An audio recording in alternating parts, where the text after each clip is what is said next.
Before we begin, it helps to understand how we are listening to this story. The psychology guiding this journey was shaped by Carl Jung and later deepened by Marie-Louise von Franz. But what they offered was never meant to stay inside books or theories. It was a way of seeing the human soul when words are no longer enough. Jung observed something simple, yet unsettling. The psyche does not speak in logic. It speaks in images, in dreams, in myths, in fairy tales that seem childish, until life proves otherwise. According to this view, ancient stories survived not because they entertained children, but because they carried psychological truth for adults. They describe inner events that repeat across generations: loss of direction, inner collapse, false strength, forgotten authority. When a kingdom falls apart in a tale, it is rarely about politics. It is about the human soul losing its center. Marie-Louise von Franz devoted her life to understanding this symbolic language. She showed that fairy tales are not moral lessons, they are maps. Each character represents a force within the psyche. Each crisis reflects a psychological moment we may live through, often without knowing it. In Jungian psychology, there is an inner organizing principle, a center that gives orientation, limit, and meaning. When this center is alive, life feels directed, even in suffering. When it collapses, the person may still function, succeed, and appear strong. But inside, something essential is missing. This is where the image of the inner king emerges. The king in fairy tales is not about dominance or power over others.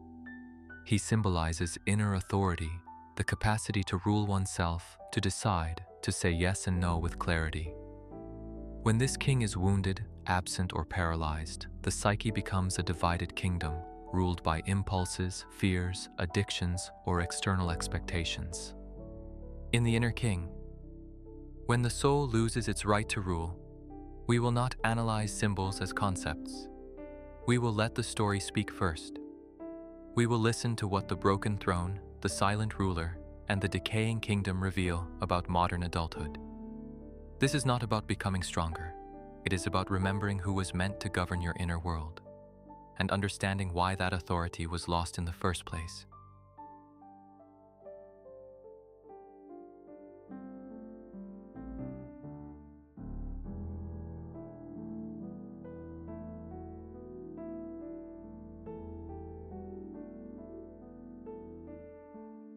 There is an image that appears again and again in ancient stories: a throne still standing, a crown untouched, and a king who does not move.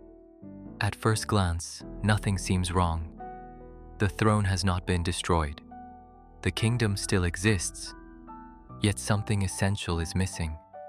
No decisions are being made, no direction is given. Life continues, but without guidance. This image is unsettling because it mirrors a psychological condition that many adults quietly live with today. In Jungian psychology, the king is not a figure of dominance. He represents inner authority, the capacity to rule oneself, to hold the center of the psyche. When this inner king is present, a person knows where they stand. Choices may be difficult, but they are rooted. Even conflict has a place. But when the king falls silent, the psyche does not become free. It becomes leaderless. A silent throne does not announce itself as a crisis. It often looks like competence, responsibility, even success. The person goes to work, fulfills obligations, maintains relationships.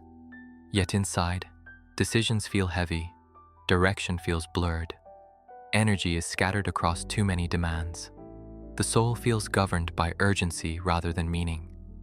This is not weakness, it is abdication. The inner king rarely disappears through force. More often, he withdraws. Early adaptation, emotional neglect, or overwhelming authority from the outside can slowly convince the psyche that its own center is dangerous or unreliable. So the king steps back. In his place, smaller figures take control: anxiety, perfectionism, people-pleasing, or raw impulse. None of them can rule. They can only react. From a Jungian perspective, this is the moment when psychic sovereignty is lost. Not dramatically, but quietly.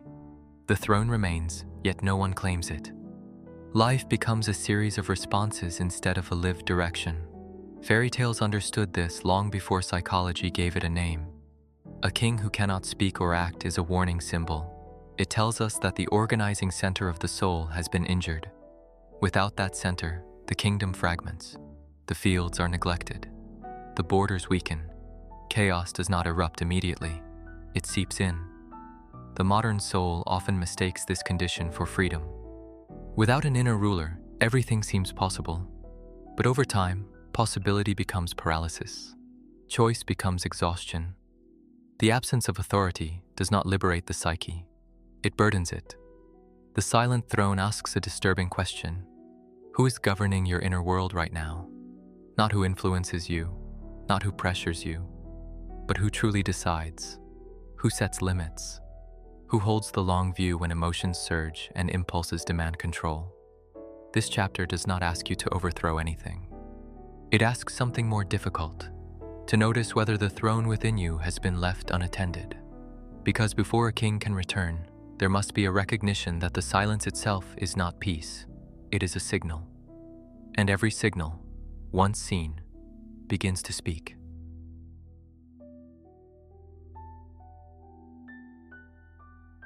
When the throne falls silent, the kingdom does not collapse all at once, it decays. In fairy tales, this decay is rarely sudden. The walls still stand, the roads still exist.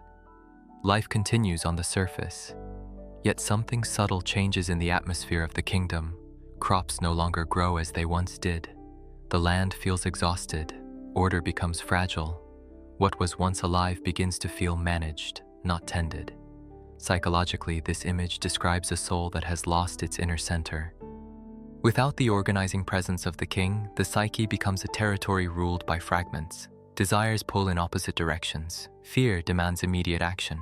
Old habits repeat themselves without reflection. Nothing feels fully wrong, yet nothing feels whole. From a Jungian perspective, the kingdom represents the total inner life, instincts, emotions, thoughts, creativity, and values. When the king withdraws, these forces do not disappear. They simply lose coordination. The result is not chaos in the dramatic sense, but chronic disorientation. Energy leaks, vitality dulls. The person feels busy but internally impoverished. This is why modern life often feels overwhelming without being meaningful. The psyche becomes a field without a steward. Every impulse demands attention. Every emotion claims urgency. Without inner authority, nothing knows its proper place. The soul lives in a constant state of reaction. Fairy tales portray this decay with striking clarity. The kingdom becomes overrun by weeds, monsters appear at the borders, and dark forces creep inward. These are not external enemies, they are neglected inner contents. What is ignored in the psyche does not vanish. It mutates. Unlived instincts turn compulsive. Unspoken anger hardens into bitterness. Creativity, deprived of direction, becomes restlessness or despair. This decay is often misunderstood as personal failure. But in Jungian psychology, it is a structural problem, not a moral one. The psyche was never meant to function as a democracy of impulses. It requires a central principle, a ruling function that can say, this belongs here, that does not. Without that principle, even positive qualities become distorted. Empathy turns into self-erasure. Discipline turns into rigidity. Freedom becomes fragmentation. The kingdom exhausts itself trying to survive without leadership. Many adults recognize this decay only when the symptoms grow loud. Burnout, chronic anxiety, loss of meaning, or a sense of inner collapse despite outer stability. Yet the fairy tale reminds us that the decay began long before the crisis. It started the moment the king stopped ruling. The image of the decaying kingdom is not meant to shame. It is meant to reveal. It shows that chaos is not the enemy. Absence of authority is. And until the throne is reclaimed, no amount of effort at the edges will restore the land. A kingdom does not heal by expanding its borders. It heals by restoring its center. And every ruined field, every broken wall, quietly waits for the return of the one who knows how to rule from within.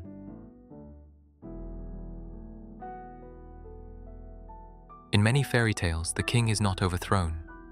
There is no rebellion, no dramatic fall. He simply fades from his own throne. This is the most disturbing form of loss, because it happens without awareness. The king does not choose exile. He adapts. He becomes silent. He steps aside long before anyone notices that the kingdom is no longer being ruled. Psychologically, this image speaks to how inner authority is often surrendered in childhood or early life. Not through weakness, but through necessity. When the external world feels overwhelming, unpredictable, or emotionally unsafe, the psyche learns a quiet lesson. It is safer not to rule, safer not to decide, safer to comply, observe, and endure. From a Jungian perspective, this abdication is not a failure of character. It is an intelligent survival strategy. The inner king retreats to protect the core of the psyche from being shattered. But what protects us early in life can imprison us later.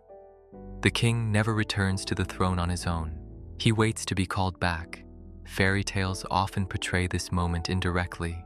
The king grows old before his time. He becomes ill, blind, or mute.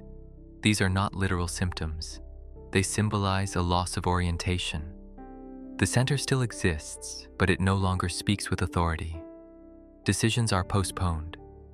Responsibility is transferred outward, to rules, systems, expectations, or other people. In adulthood, this abdication is rarely recognized for what it is. It disguises itself as humility, flexibility, or kindness. Yet beneath these traits lies a deep uncertainty about one's right to decide. The person may ask endlessly for advice, defer to authority figures, or oscillate between obedience and rebellion. What is missing is not strength, but legitimacy. Jung observed that the psyche needs a sense of inner legitimacy to function as a whole. Without it, the ego becomes a caretaker instead of a ruler. It manages symptoms. It negotiates crises, but it does not govern. Life feels like maintenance rather than direction. This is why the king in fairy tales often seems confused by his own condition. He does not know when he abdicated. He cannot name what was lost. He only senses that something essential has gone missing. The kingdom reflects this confusion back to him through disorder, invasion, or decay. The tragedy is not that the king stepped aside. It is that no one told him he could return. This chapter invites a difficult recognition. The loss of inner authority was once protective. It kept the psyche intact when ruling felt dangerous. But what was once necessary may now be outdated. The question is not why the king left. The question is whether he is still needed. And every fairy tale that begins with a wounded or absent king is quietly asking the same thing of the adult soul. At what moment did you stop believing you had the right to rule your own inner life?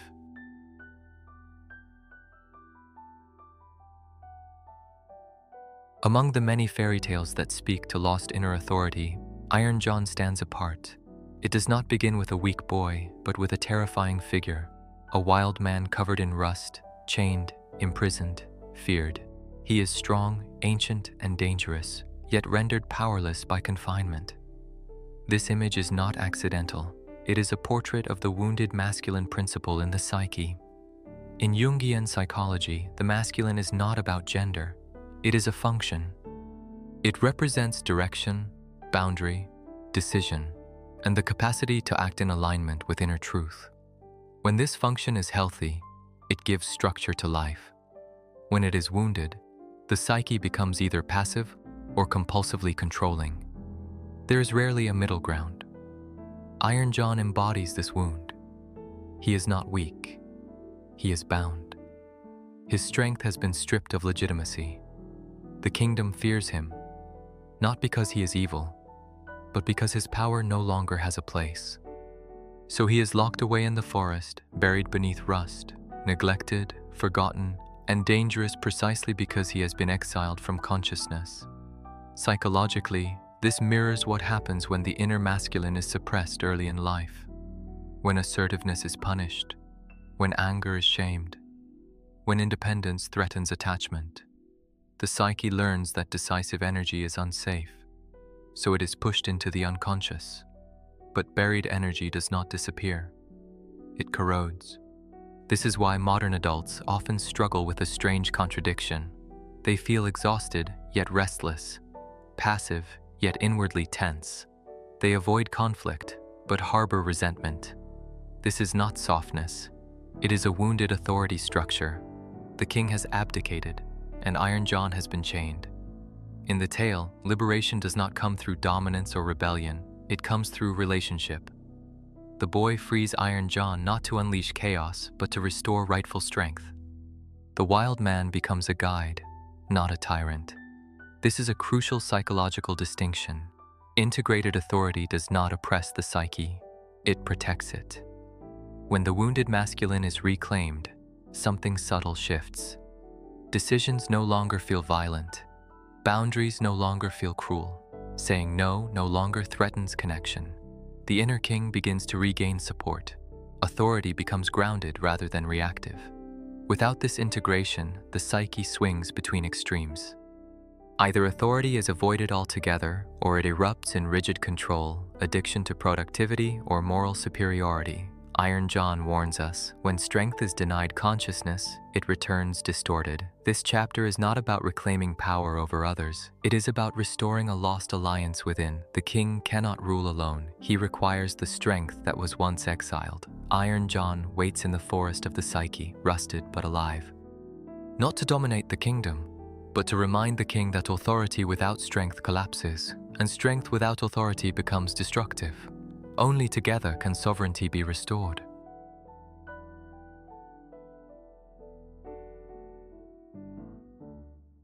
One of the deepest confusions in the modern psyche is the belief that authority and control are the same thing. Fairy tales insist otherwise. When a king becomes tyrannical, the kingdom suffers just as much as when the throne is empty. Both images point to the same wound.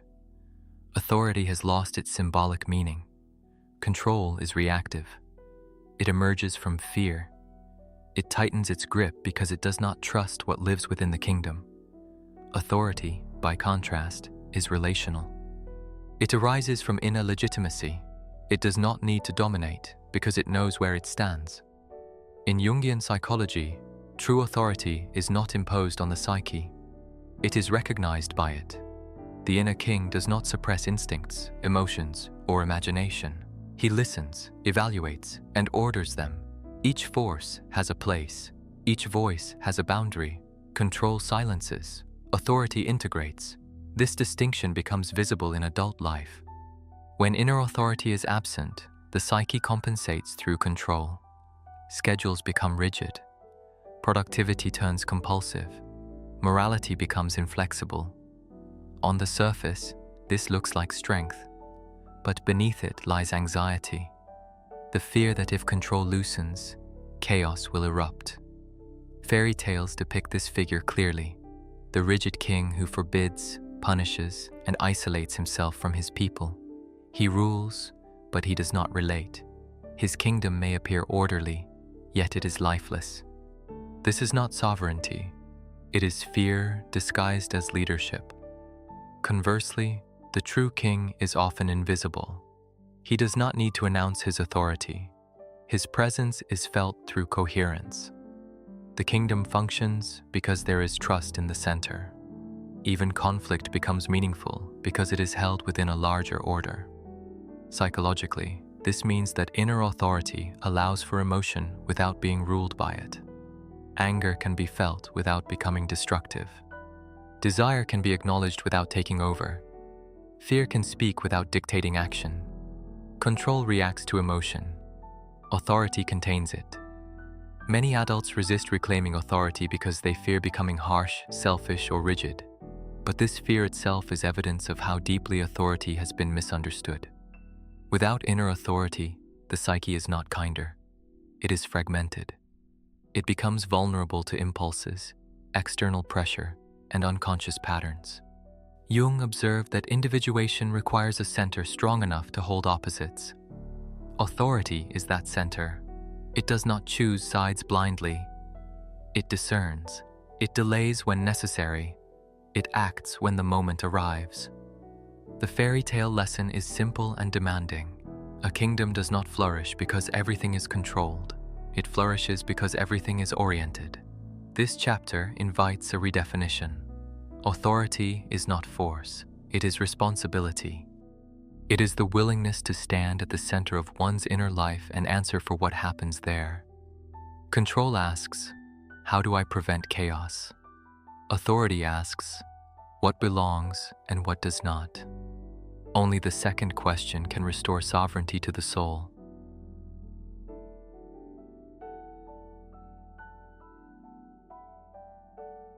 In fairy tales, the return of the king is rarely dramatic. There is no parade, no applause. Often, no one even notices at first. This is because true authority does not announce itself. It settles. It takes its place quietly, as something that had always belonged there. The crown is not forged anew. It is lifted from where it was abandoned. Psychologically, restoring the inner crown is not an act of ambition. It is an act of remembrance. The psyche does not need to be rebuilt from scratch. What was lost was not the capacity to rule, but the permission to do so. The modern soul often waits for confidence before claiming authority, but fairy tales suggest the opposite. Authority comes first, confidence follows. The king does not rule because he feels ready. He becomes ready because he rules. From a Jungian perspective, this moment marks the reorganization of the inner world around a living center. Decisions are no longer outsourced to anxiety, impulse, or external validation. Responsibility returns inward, not as burden, but as orientation. Restoring the crown does not mean silencing inner voices. It means listening without surrendering the throne. Fear may speak, desire may argue, old wounds may protest. Authority does not erase them. It places them in relation to something larger. This is why the return of the king often feels unsettling. The psyche has grown accustomed to leaderless functioning. Chaos became familiar. Fragmentation became normal. When authority returns, it demands coherence, and coherence feels like loss before it feels like order. Fairy tales understand this resistance. The king who returns must often face what decayed in his absence. He does not inherit a thriving kingdom. He inherits responsibility for its ruin. This is the true initiation. Authority is not power over an ideal world. It is accountability for a damaged one. In adult life, this moment appears quietly. A boundary is set where none existed before. A decision is made without justification. An old pattern is no longer indulged. These are not acts of control. They are signs that the center has been reclaimed. Restoring the crown also means accepting limitation. The king cannot be everything. He cannot rescue every part of the psyche at once. Authority works through patience, rhythm, and time. It chooses what matters now, not everything that demands attention. The fairy tale ending is rarely happily ever after. It is something more honest. The kingdom begins to heal, slowly, unevenly, but with direction. This chapter does not ask whether you are strong enough to rule. It asks whether you are willing to disappoint old fears, willing to stand alone in decisions that matter, willing to accept that no one else can govern your inner life for you. The crown waits where it was left, not to elevate you above others, but to place you back where you belong, at the center of your own soul.